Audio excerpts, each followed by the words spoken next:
Do you go by they?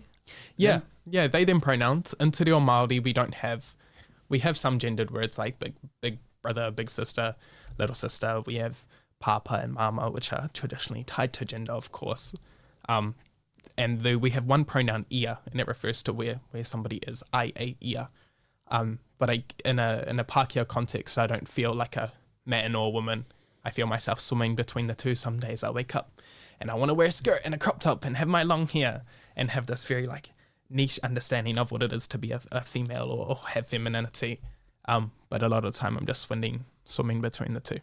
I love this conversation, man, because the thing is, when you talk to men who identify as men, it kind of comes naturally to make fun of all the rest, you know, because man has this thing of power, you know, like I'm the man, I'm the alpha, you know, even if you don't have the attitude, you know, there's this thing with being, oh you know, I'm the macho. And then the feminine side stays out of the equation. So for me, I love asking about that. I'm like, how is your feminine side? You know, because it's provocative, but like it's undeniable. Because you came from a woman, you know, like that there's from a mother, from you were born. So like there's a connection to the feminine, all of us, in all of us. It's just how you tap into it and how you perceive it. It's meant to make us much stronger and sensitive and pay attention to what's going on around us.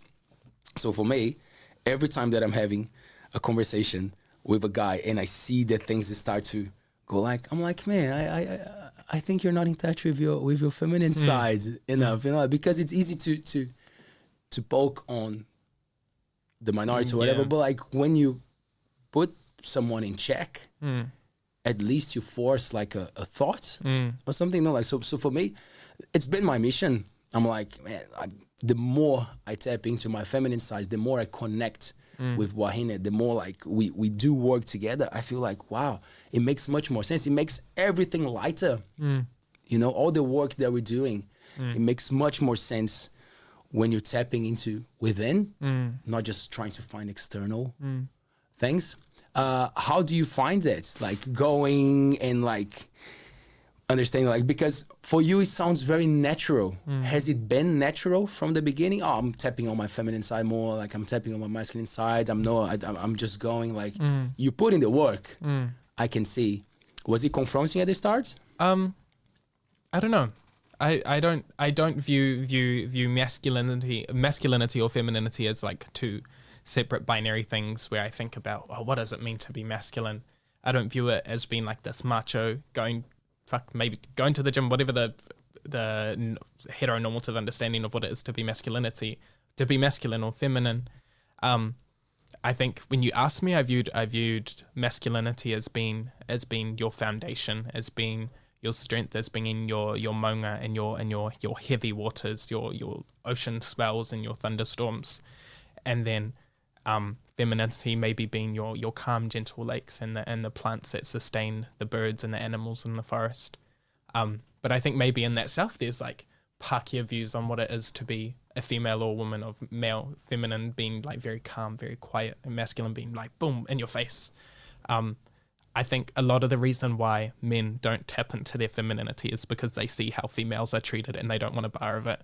And it's always funny. I always ask them, why don't you wear crop tops? Why don't you wear skirts? Why don't you paint your nails? And then they might use like F slurs, or they might say, oh, I'm not a faggot, I'm not gay, I'm not a pussy.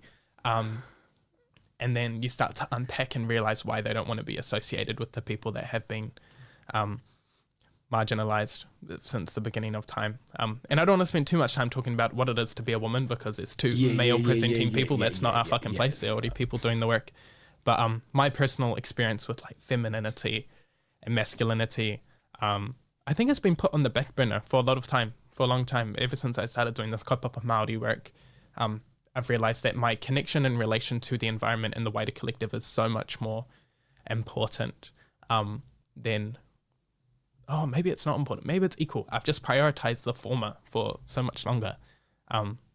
But in the work that I do, working in the public sector, I don't think I'm able to wear crop tops or skirts or paint my nails or do those type of things. I'm being told one thing, but on the other page, we're seeing fucking horrible people like Posi Parker walk around the planet